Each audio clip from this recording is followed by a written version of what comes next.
In anticipation of the long-awaited Season 5 of Peaky Blinders, we thought it'd be good to catch everyone up on what's happened with the Shelby family and their gang over the past several years.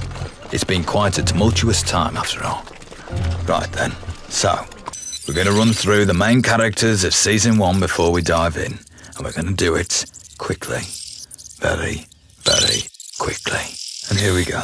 Tommy Shelby is the second oldest brother in charge of the family and, more importantly, the family business. And for the sake of summary and concision here, he's the main character of this particular programme. Arthur Shelby is the eldest brother and Tommy's right-hand man.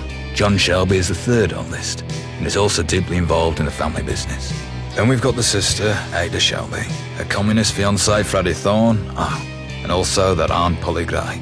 Polly ran the business while the three boys were over in France fighting the Huns. On the other side of the fence, you've got Chief Inspector Chester Campbell, who is a massive prick to the Shelby family, his beautiful undercover agent Grace Burgess, and the racetrack running gangster Billy Kimber, who, if we're being forthright here, is also a fairly huge prick.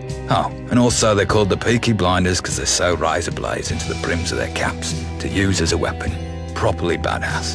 Okay, on to the meat of the matter. We start in 1918, Birmingham, England, in the charming neighbourhood of Small Heath, with the Shelby family, an Irish Romany family of bookmakers.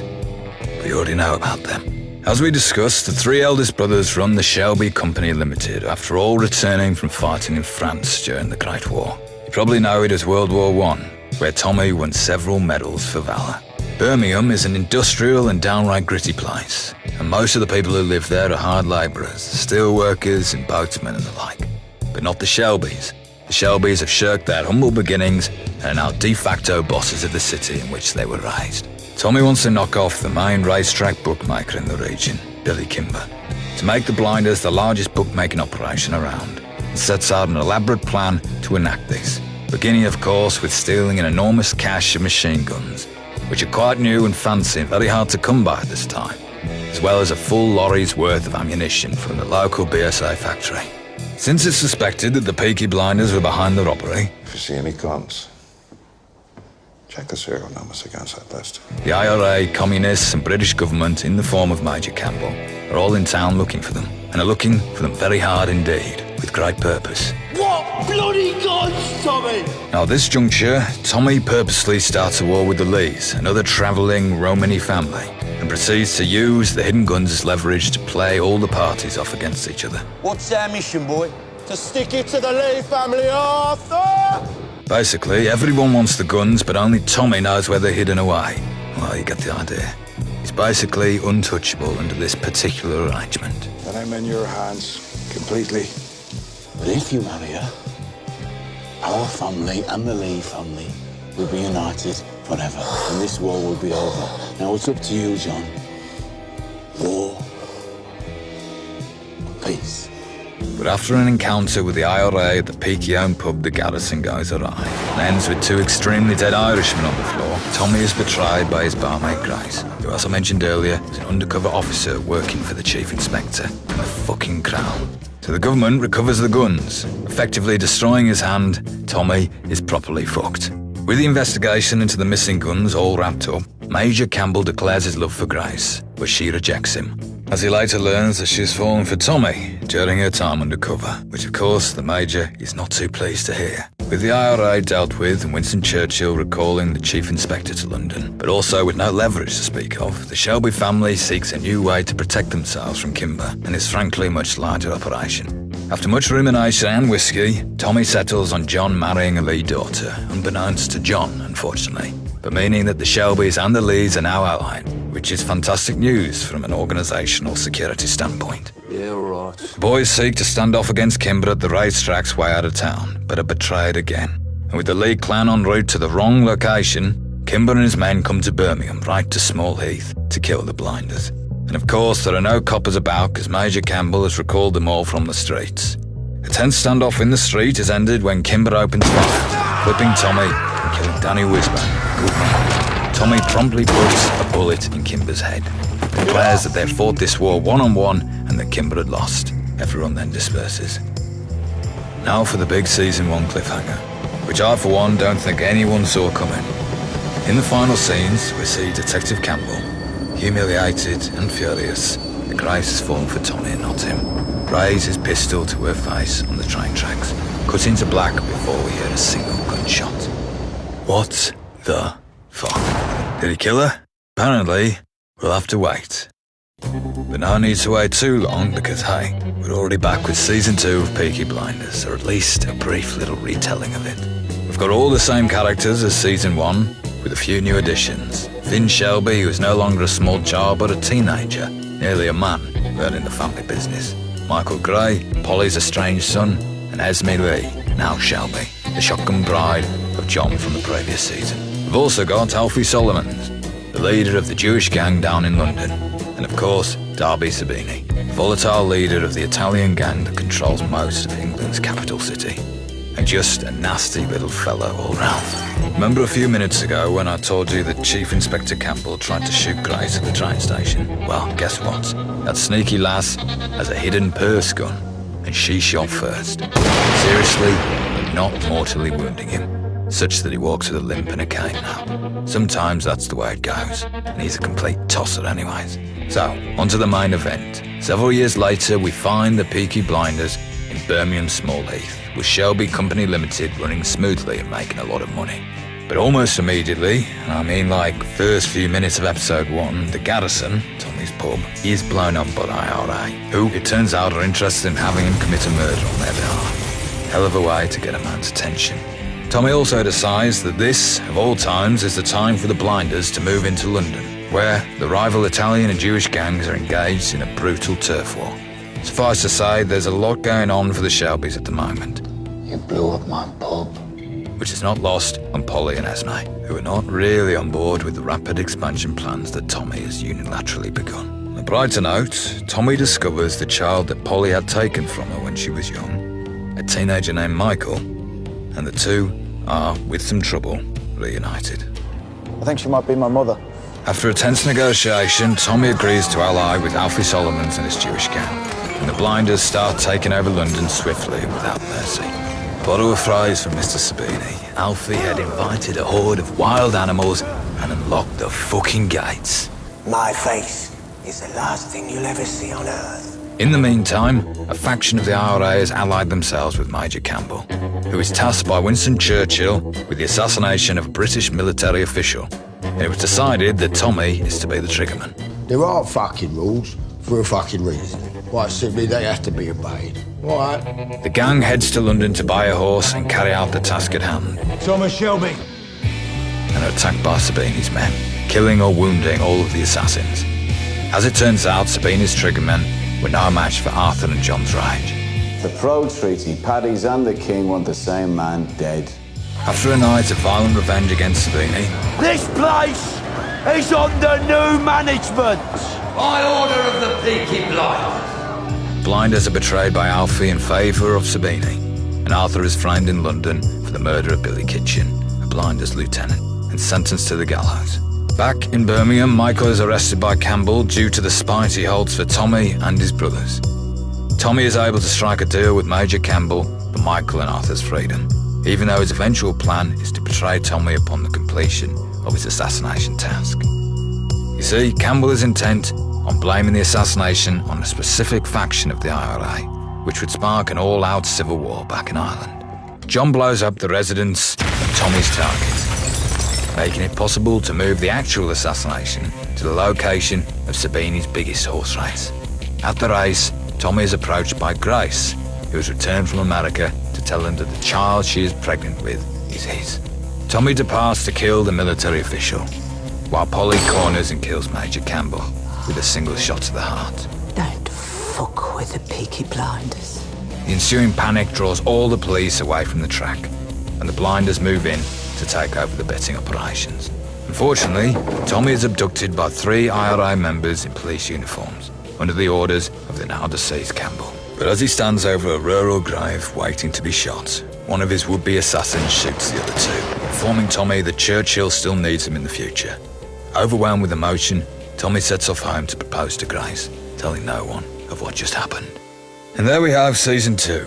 You get to catch up on it right fucking away, don't you? You lucky bastards. As we open on season 3, 2 years later, things are going very well for our boy Tommy. He lives in a palatial estate outside of the city. I mean, this thing looks like a proper castle. It's the day of his wedding to the love of his life, Grace. The wedding is beautiful and joyous, but at the reception following the ceremony, we learn that Tommy has business plans tonight too. Plans with the Russians, and a little killing too. Students of history, around this time there was something in Russia called the Bolshevik Revolution. Communists took over the government, created the USSR, and yes, killed off as much of the royal family as they could find. Some of the Romanovs managed to escape to the west, and these are the ones Tommy finds himself meeting with on his wedding night. The Russians tell him they're interested in protection given their precarious political standing in the country, and while feigning poverty for the government, have a copious amount of jewels and treasure they smuggled into the country. As payment, Tommy is offered a truly enormous sapphire necklace, which he gives to his new wife, Grace. Prior to the wedding, the Blinders burned down an Italian-owned shop in town to dissuade its owner, Angel Changretta, from attending the wedding as Lizzie's date. Angel's father confronts them about this. John responds by blinding Angel. This will come up again in a bit. Around this same time, Tommy is approached by a priest, a very odd priest, who claims to represent a very odd group, the Oddfellows. The Oddfellows, otherwise known as the Economic League, is a shady group of wealthy right-wing elites in Britain who are very interested in making sure that labour movements like that of the Bolsheviks don't take hold in the West. In Tommy's case, they're supposedly interested in facilitating an arms deal between the Blinders and the Russians, but we'll talk more about that later. At a party the following evening, Tommy is laughingly informed by the Russian princess Tatiana that the necklace he has been paid with bears a curse. He rushes to find Grace, who is wearing it, but it is too late, and an Italian gunman hired by Angel fires a shot meant for Tommy directly into her heart. Furious, Tommy retreats to his home, but not before sending John and Arthur out to kill Angel and his parents. Since Mrs. Changretta had been the boy's school teacher growing up in Small Heath, they allow her to leave on the condition she not tell Tommy. Tommy plans to torture the old man, but Arthur takes pity and puts a bullet in his head before he can. Meanwhile, Tommy sits down with the Russians to negotiate the terms of the planned arms deal. With the help of Alfie, an accord is struck whereby the Blinders will give £70,000 in jewellery in exchange for a fleet of armoured tanks. But it quickly becomes clear that Tommy has larger plans than that. He does not trust the Russians one bit and plans to rob them blind, taking everything. In a late night, let's say rendezvous between Tommy and Tatiana, Tommy tells Tatiana that he needs to kill the priest, who has been lying to them and is acting as a spy for interests other than their own. She agrees. The next day, he places a bullet with Father Hugh's name on it in his pistol and sets out to kill the bastard. But Hughes anticipated the attack, and Tommy is beaten within an inch of his life by the priest's men. The priest and the rest of the Oddfellows allow Tommy to live, under the condition that he apologised to him in front of the Russians, and also with the threat that failure to do so will result in the death of Tommy's only son. A bleak situation indeed. After a truly crazy night of revelment at the Russians, the goal of which was to access the floor plans, the boys return home and begin laying out plans for a tunnel from outside the grounds directly into the vault. Tommy was a tunneler in France, remember? The following morning, as Grace's funeral service wraps up, Father Hughes approaches Tommy to inform him of the Oddfellows' plans for him. As it turns out, the arms deal was indeed a setup, with the larger goal of blowing up the wholesale, killing several rail workers and pinning it on the new Bolshevik government, which would in turn cause the British government to cut off diplomatic ties with the communists. And guess who is tasked with this whole mess of a plan? To ensure Tommy's compliance, the Oddfellows kidnap his son. We have your son. Leaving him with no choice but to carry out the Economic League's wishes. It's a race against the clock, however, as the robbery and bombing are set to take place literally minutes apart from each other. As a good heap of the Blinders, led by Michael, take off looking for Tommy's young son, Tommy himself heads to the tunnel, and Arthur, John and Finn head to the rail yard to set up the dynamite. The plan is, if the child is rescued before the bombing is set to occur, it is to be called off. But if not, well, boom. The robbery goes off without a hitch, and the Blinders find the priest with Tommy's son before the explosion as well. But Michael, impetuous to kill the priest himself due to the abuse he had suffered at Hughes's hand as a young boy, takes a very long time to finish the job, almost dying himself at one point. Who wants to be in heaven when you can be sending men to fucking hell? And by the time Finn is informed of the child's safety, the train is blown to utter smithereens. Well, at least one thing went according to plan this evening. As Tommy returns with all the Russian royals' treasure, having completely cleaned them out, and his son is safe, which is worth even more. It's revealed that all of this was a plan he had cooked up with Princess Tatiana, who was the mystery buyer Tommy had lined up for the jewels all along. Back at his estate, Tommy gathers the family to distribute the large piles of cash they've all been promised from the proceeds of the robbery. Unfortunately, he also informs everyone gathered that due to the influence of the Oddfellows in the British government, they're all to be arrested and sent to the executioner for their various crimes. As the season comes to a close, Tommy swears that he will get them all out before they're hanged, and all the Shelbys, except for him, are hauled off by the police. Guess what? We've got a whole season left, season 4. To start off, we see Arthur, John, Michael and Polly all being led to the gallows, where despite Tommy's explicit promises at the end of season 3, it appears they'll meet their fate at the end of the hangman's rope. However, at the last moment they are saved, as Tommy has ransomed letters from the king implicating the crown in the previous season's train bombing fiasco for their safety. Oh, and Tommy also gets a knighthood for himself as a little cherry on top. Thomas Shelby has asked for the king to award him an OBE, sir. Jumping forward a year later, the Shelby family is in utter disarray. John and Arthur live out in the country with their families, and Polly is back in her peaceful townhome drinking herself positively mad. It seems like everyone was permanently fucked up from their brush with the executioner, which is reasonable, but that doesn't keep the demons of the Shelby family from coming back to haunt them. If you recall, a few years back the brothers killed a man named Vicente Ciangretta, the husband of their old school teacher. Well, Vicente's son Luca is now the head of the New York Mafia.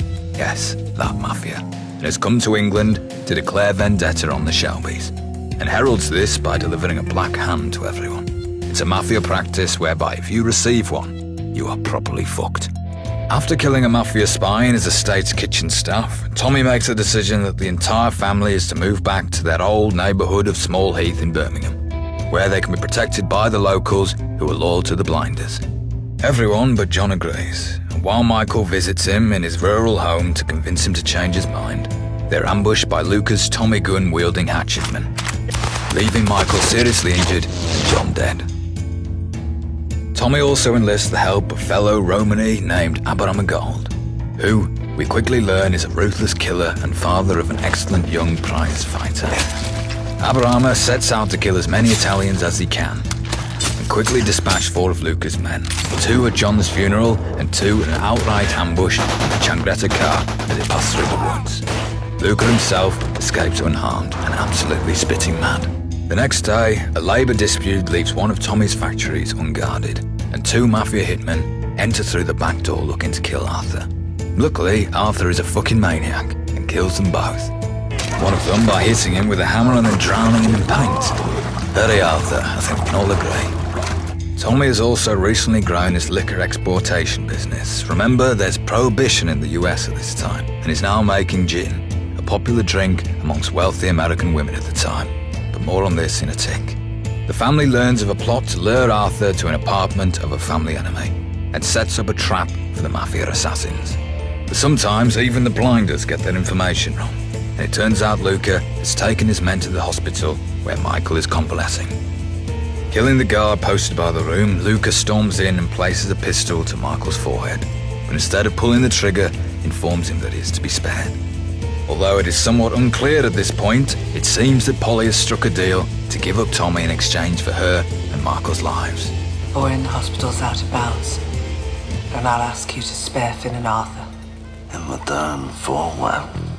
No action is without equal and opposite reaction, and following the threat on Michael's life, Tommy sets up a trap in the familiar alleys of Small Heath, luring the Ciangretta crew into an open courtyard before firing on them with a truly gigantic machine gun he never gave back in season 1. A firefight occurs throughout the town and its tenements, with Tommy killing all but one of Luca's men. As the 2 leaders seemingly agree to duel with pistols in the street, the police show up and Luca flees. At this point, Luca reaches out to Alfie Solomons in hopes that Alfie will give him better access to the Shelby clan than he's been able to achieve thus far on his own.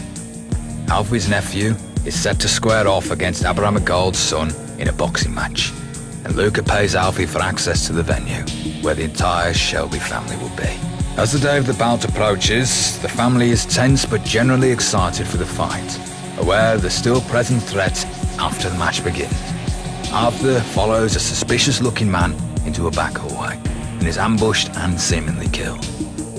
The wild-eyed Tommy bursts in and shoots the assassin, and then storms back into the arena to furiously announce that Arthur is no more. Later, the family is approached by Mrs. Changretta, who claims that her son will end the vendetta in exchange for all the Shelby businesses and assets. Absolutely all of it. Tommy agrees, and the next day he meets Luca and his men at the Shelby Gin Distillery to sign the papers. Unbeknownst to Luca, however, Tommy has made a deal with the other Matthew families of New York, and now Luca's men work for them. Just like that, the other families can take over all of the Changretta territory without a fight, because it appears Luca was killed in a personal feud with a random bookmaker all the way over in England. Everybody wins.